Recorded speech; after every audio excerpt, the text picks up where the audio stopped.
فينا هو صغير ما جاش لبالو السؤال هذا، تو علاش الدولة ما تطبعش برشا فلوس وتفرقهم علينا؟ هكا كان نوليو الناس الكل لاباس علينا، نقضيو على الفقر، على الجوع، نخلقوا مواطن شغل ونخلصوا ديوننا بالوافي.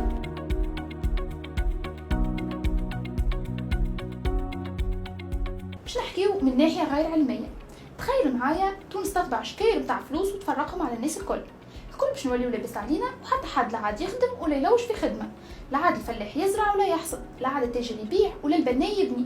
في الحاله هذه كيفاش باش نعيش؟ من الناحيه العلميه توا قبل كل شيء يلزمنا نفهموا على اي اساس تطبع الدوله الفلوس.